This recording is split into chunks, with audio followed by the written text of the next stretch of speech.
Hey guys, welcome back to the channel where today we are once again talking gas blowback rifles.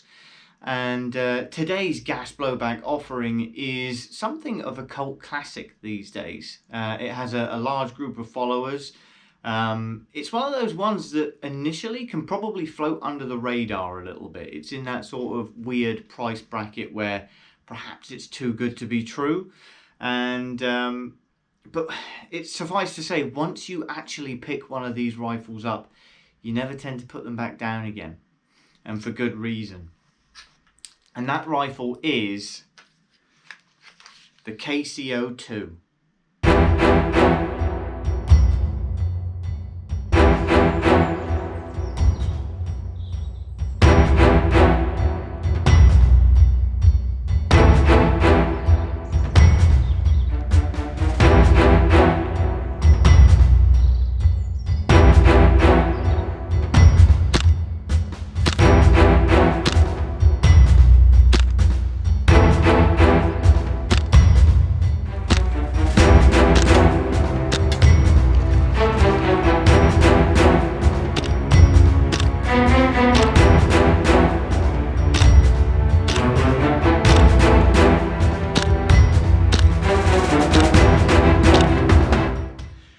So the KC02 is actually produced by two different manufacturers, much in the same way that you can pick up a KWA and an ASG MP9. You can actually pick up an ASG KC02 and a KJ KC02. There's not a lot to tell between the two rifles, much as the case with the MP9. But in this case, there are some slight differences.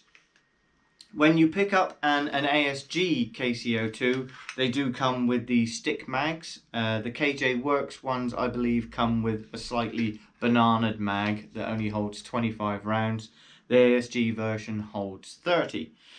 Other differences mainly boil down to the iron sights you get with them. The KJ Works has an A post at the front with a traditional sort of M4 style sight post at the rear, whereas the ASG, not that I've got them on anymore, they are one of the first things that tend to come up with some flip up iron sights, which actually aren't that bad out of the box. But the first thing you tend to do with a KC02 is slap a nice optic on the top. Admittedly, my optic of choice might be seen by some as being a bit over the top. Certainly for myself it was a bit over the top. I kind of felt it was a bit overkill for this slightly shortened rifle, but it's kind of grown on me, so much to the extent that I've left it on now. So, but I think what you'd probably have is more of a sort of slimline scout optic, match the power of the optic to the rifle itself, rather than this, which is, yeah, just completely over the top, but looks kind of cool anyway. So, what do we get with a KC02 of either manufacturer's offering? Well, this is a semi-auto gas blowback rifle. It's putting out, dependent on the magazines you can get, because it is a dual power system, dependent on the magazines, it's putting out anywhere between, on a cold day, 380 all the way up to sort of 410, 415. And that is, again, weather dependent, but actually dependent on the magazine as well. So what you'll see here is I actually have one of the CO2 variant magazines. It's fairly self-explanatory. They put out consistently more power than if you run a green gas magazine. These tend to top out in cold conditions. You're looking at about the 400, 410, whereas in the same climate, you're going to get about 380 out of a green gas magazine. That should be noted that is on neutral 2.0 green gas. As I say, it was particularly cold when I verified that with the chrono. And I'd say on a good day, you know, maybe the green gas might be a little bit overkill in some instances. If it's nice and warm outside, you will be pushing more to that sort of CO2 range. A lot of places actually recommend running it on like a duster gas, like a Neutral 1, or blue as they call it. but that's going to see the power drop off. That might actually, in cold conditions, bring you into CQB territory if you were to use the duster gas. Can't verify that. I've never done it myself. This is not a rifle you particularly want to use in CQB, being semi-auto only. Although saying that, they're only allowed to use semi-auto as well, so I'm talking at my bum. But yeah, suffice to say, it's probably a little bit on the long side anyway for that sort of engagement. But what this is and where this excels is actually in the DMR category. As I say, we're pushing 380 with green gas on a cold day. You're hitting that 400 sweet spot with a CO2 magazine. And yeah, it's everything you want. It's everything you want from a gas blowback DMR. Let's go through the rifle. Let's not hesitate any longer. Let's work our way through the rifle and we can go down and see exactly why I am absolutely in love with this thing. So, starting up at the front, as always, you can see I've already got a suppressor mounted to mine, which tells you exactly what is underneath a 14mm counterclockwise thread. Incidentally, out of the box, it does come with a very nice sort of flush fit cap to it, which just forms a thread protector. Just twist off to release the threads, but the cap protector is worth keeping because if you don't particularly like to run suppressors or tracers or anything of that sort of nature, then it gives a nice flush finish to the barrel at the end. Much better than using some cap you found off of Amazon or something like that. Coming back, we get a 6.03 tight bore barrel as standard out of the box. This helps with this rifle's superb gas efficiency and with accuracy as well. But we'll touch on performance a little bit later on. As we come back, we get a monolithic Picatinny rail at the top. The only thing worth noting at this point is that you're going to want to mount your optics in such a way that you don't actually nullify your capability of turning your TDC. You also get Picatinny at the 3, 6 and 9 positions as well, although both ASG and KJ provide you with these pretty nice polymer rail covers. They are all one piece and just slip off just by pulling this little tab you see here, and then the whole thing slips off. So it's perfectly possible to fit foregrips, angled foregrips, vertical grips, anything of that nature, pec boxes, rangefinder if you wanted something like that. Sky's the limit. And of course, if you are looking to make your own YouTube videos or anything like that, you've got enough space there for your sort of run cam at the front and that kind of thing as well. You will see that I'm actually running a sling on this as well. You do get metal sling points at the front and one at the rear on your stock. Perfectly trustworthy. I've used them quite a lot with this rifle actually, because I switched to a sidearm quite a bit when people step within that engagement distance. And yeah, perfectly reliable, 100% trustworthy. The receiver itself is actually metal, although it's shrouded in, or the body itself is actually a really nice polymer. Really tough, really strong, no creaks or wobbles, it's nice and thick. So it gives you a good, reliable, firm feeling. Like I say, nothing to worry about at all there in any respects whatsoever. Coming back, if we go to this side of the rifle, you will see the charging handle. It is a very, very light bolt, very, very light pull as well. Again, just speaks to that gas efficiency. This rifle is, even though it's gas blowback, not incredibly loud. It actually fires quite softly. So it's still possible to a degree to keep yourself in a concealed position.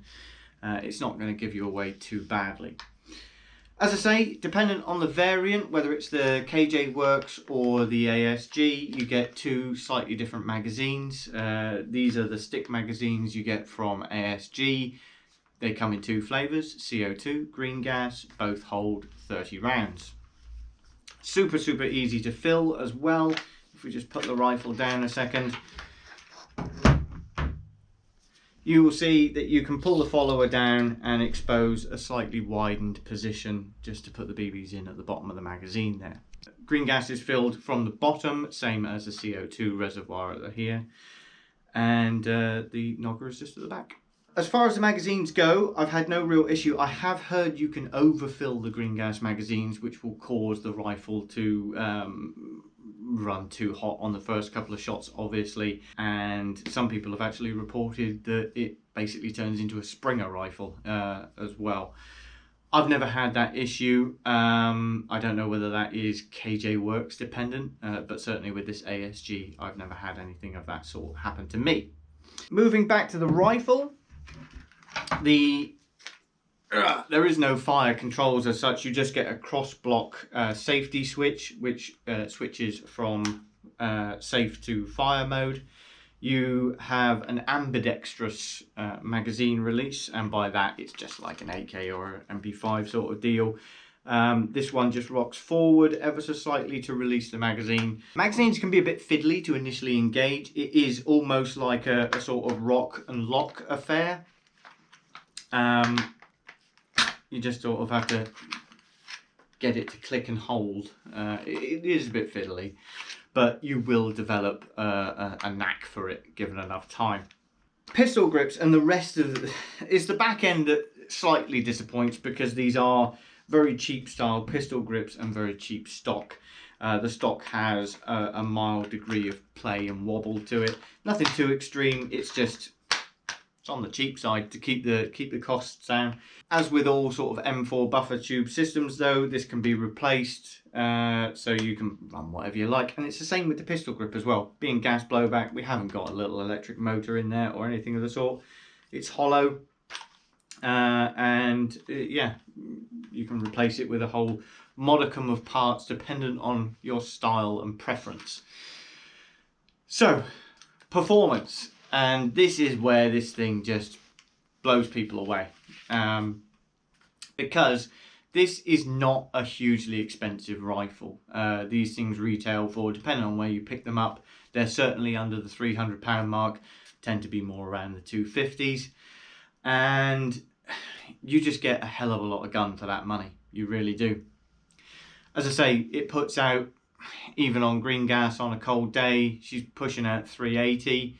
You can touch the 400 in the right conditions or with a different magazine, and it fires like an absolute laser beam.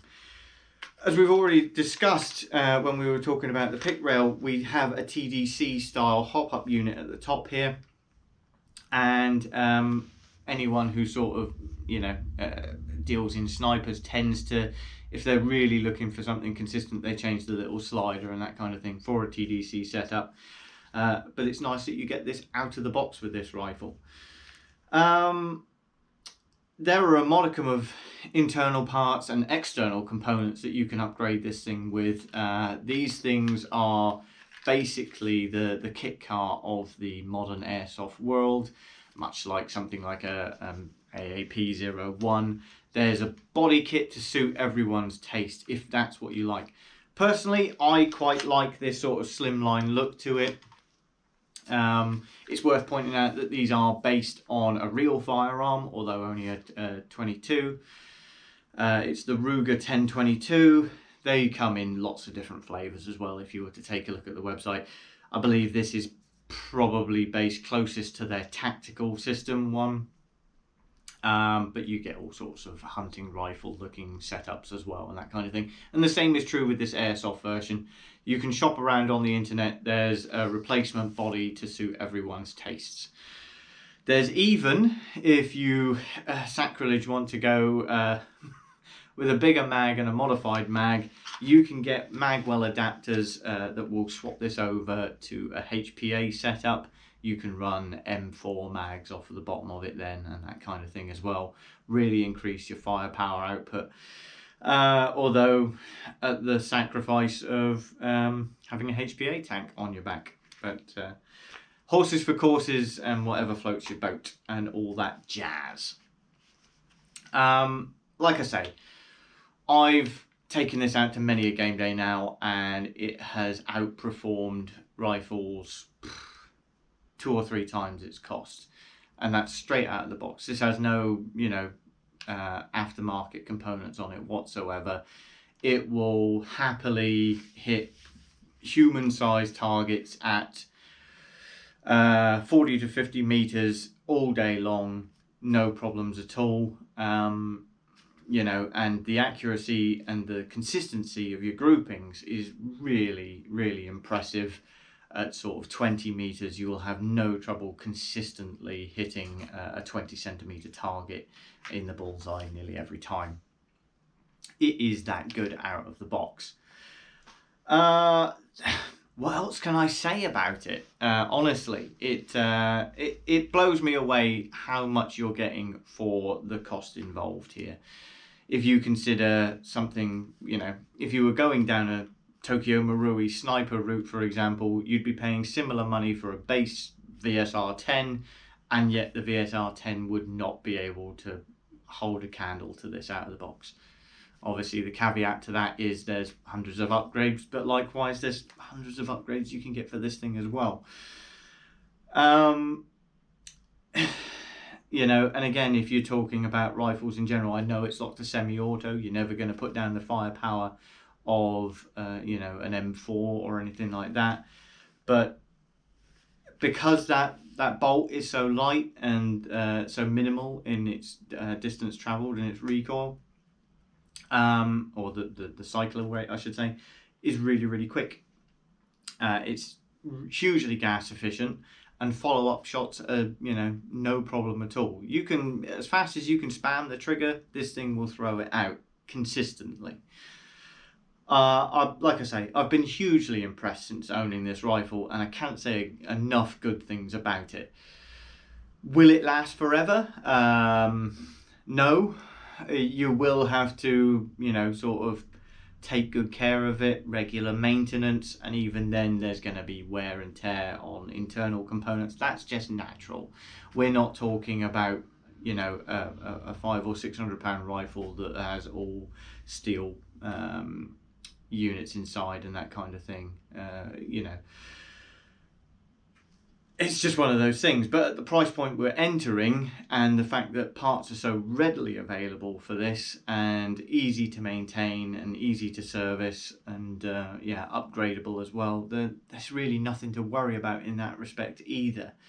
It's not a difficult rifle to work on or tear down or anything of the such. Like I say, it's one of those hugely customizable rifles, and people wouldn't touch them if they were particularly difficult. So something to think about there. Are they easy to get hold of?